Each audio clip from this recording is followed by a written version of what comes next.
My wife socially isolates herself and hates people for no good reason, which is starting to give me an ick. Despite being 28 years old, my wife and I have had our share of disagreements, especially with regard to socializing and people. I'm a social butterfly that is constantly excited to meet and spend time with new people. Conversely, my spouse is the complete opposite. She detests social interaction and seems to get a certain kick out of making people dislike her. She seems to be on a mission, carefully examining everyone she encounters in an attempt to reveal some ulterior motive. This is one of her habits that might escalate a small miscommunication into a major complaint that she holds very strongly. For the decade we've been together, this difference between us has been a constant backdrop to our relationship. She has misgivings about individuals, yet she hardly ever stops me from having fun in my own social life. Giving her the space she needs while I carry on interacting with the outside world in my own unique way is how I've learned to handle this part of our relationship. Sometimes she goes out with me, especially if there's another couple. Even in these situations though, her contempt is evident. For example, she has never been friends with my friend's girlfriend, even though we have made multiple attempts to get them out on double dates. When the COVID pandemic hit, her company shifted to remote work, a change that she welcomed with open arms. The arrangement became permanent, and while she relishes the comfort of our home as her office, it has also meant that her interactions with the outside world have dwindled to almost nothing. She now ventures out only for errands or when absolutely necessary, and even then, it's often just with me. This isolation seems to be taking a toll on her. The lack of regular, diverse social interaction appears to be intensifying her negative traits. Recently, any suggestion from me that she should meet up with friends or join me for a social event is met with sharp resistance. She maintains a connection with a couple of her old friends through messages, yet she hasn't seen them in person for years, despite the fact that they live just a few minutes away. Her increasing irritability isn't just limited to refusals to socialize, it has started to seep into our daily interactions. There are days when the atmosphere at home becomes particularly strained, with tensions simmering just beneath the surface. I find myself walking on eggshells, trying to gauge her mood before speaking, a stark contrast to the open and easy communication we used to share. Even with these difficulties, I realize her actions are not coming from a bad place. Instead, they may be due to some hidden worry or fear. I've thought that her critical opinions of others might be her way to guard against any letdowns or pains. This understanding has made it easier for me to respond with more kindness and patience. However, it's still a tricky job to find the middle ground between honoring her limits and urging her to move beyond her usual comfortable circle. Navigating a relationship where social preferences clash so starkly has never been simple, and as years pass, these contrasts often magnify, becoming more than just trivial disagreements. I've always known that my wife has a distinct distaste for social gatherings, a stark contrast to my own extroverted nature. Typically, to maintain peace, I've allowed her the space to opt out, choosing instead to engage socially on my own terms. This compromise, while not perfect, has served as an uneasy truce between my social appetite and her preference for solitude. However, a recent encounter has begun to challenge the delicate balance we've managed to maintain. I met a woman in college who quickly became a good friend, and her partner is equally likable. Both of them have proven to be wonderful additions to my circle, bringing with them the kind of enriching, engaging interactions that I thrive on. They proposed the idea of a double date, excited at the prospect of meeting my wife, especially since they share several interests with her. It seemed like a perfect opportunity to perhaps bridge the gap between my social world and her isolated one. Eagerly, I shared this with my wife, highlighting their commonalities in the hope of sparking her interest. However, her reaction was dishearteningly swift and harsh. She dismissed the shared interests, particularly scoffing at the books my new friend enjoyed, labeling them as trash, and declaring a preemptive dislike for someone she had never met. This response wasn't unusual for her, but it struck a different chord this time. It wasn't just disapproval I felt, but a deeper sense of disgust at the relentless negativity. It's one thing to have preferences. It's another to cultivate disdain so eagerly. This has more to do with being receptive to human interactions and experiences than it does with just having different literary tastes.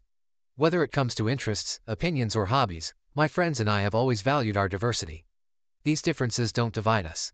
Instead, they help us understand and respect each other more. The tough part is my wife tends to see these differences as big hurdles, which is becoming harder and harder for me to come to terms with. To be honest, it's quite exhausting. When she says something negative about others, it drains my energy bit by bit. It's tough to be around someone who is caught up in negativity, which makes me wonder about the future of our relationship if this doesn't change. Love and dedication have brought us to this point, but as her negativity increases, so does my frustration.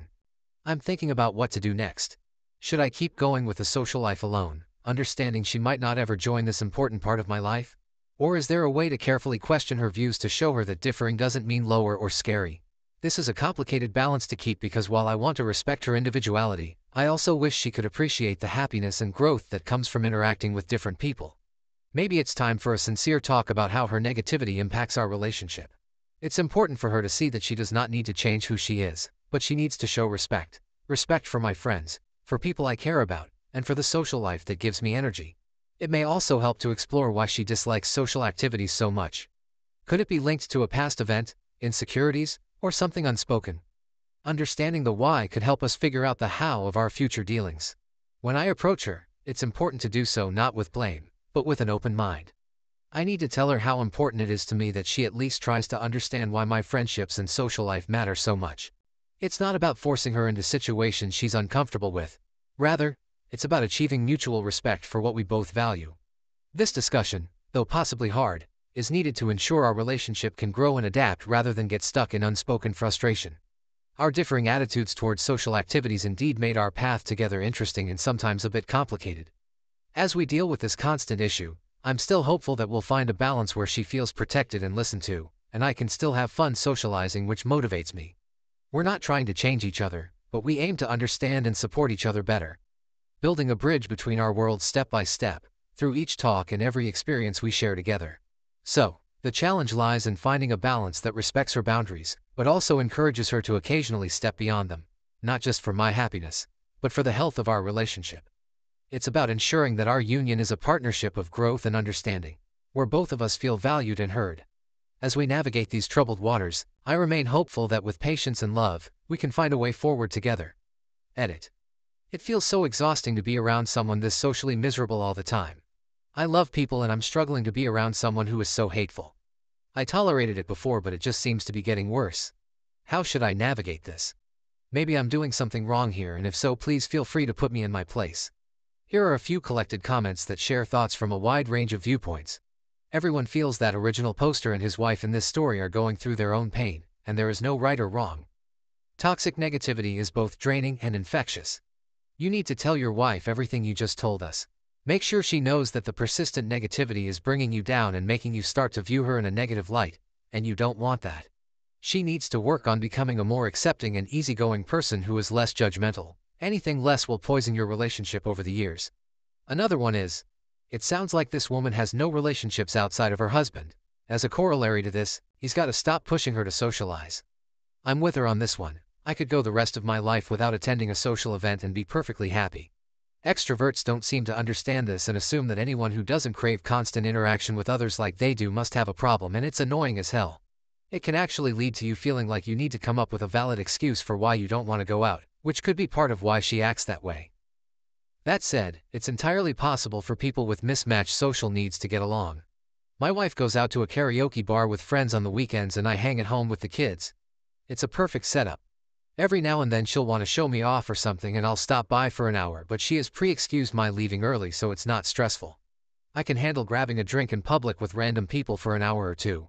If I had to sit there while my social butterfly wife happily flit around until closing, then I'd go crazy. Double dates are also a huge issue. There's so much pressure to socialize and connect. For those of us who don't enjoy that stuff, it's somewhat akin to the anxiety others can feel going to a job interview. If he wants his introverted wife to join him more often in social outings, it is important that he understands how she feels and provides her with an escape route. She could agree on a pre-arranged signal that means, "We need to leave," or set the expectation up front that your couple may need to leave early. Having these options available can significantly reduce her stress. The third one. Your wife sounds a lot like my mom. I've had actual conversations with my dad where he has admitted to me that he's always had to pull the social weight in their marriage. She also loves to hate on people. Like, when she gets going. Whew, I had to unlearn a lot of that stuff as an adult. I still fall into it sometimes, so I try to watch myself. It just sounds to me like your wife needs to scale it back, or at least become more aware of it. I agree with everyone that you should talk to her about this. She may not be aware of how extreme it's gotten. While it's probably healthy on a human level to dip into hate on everyone mode on occasion, you can't live there all the time. And you probably can't force her to be more social, but it sounds like it would probably help if she had some regular socialization in her life. The combo of work from home plus being antisocial is probably not great for her in the long run. There is a comment in response. Repeating. This is not introversion. This is someone hating people with very little reason.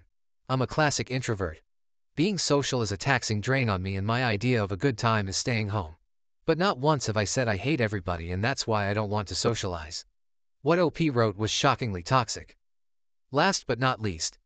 Hey, don't have kids till this is sorted out if you're thinking of having any. And wishing you the best. Oh God, imagine the kids being the target of all that negativity. Even if she doesn't subject the kids to it, there's no way any kids will have a healthy upbringing and social network in this environment, and that will have lifelong effects. OMG, those kids would be so miserable and unhealthy. Thank you for watching. If you haven't subscribed yet, please do so and hit the notification bell to stay updated with more shocking real-life stories happening around you.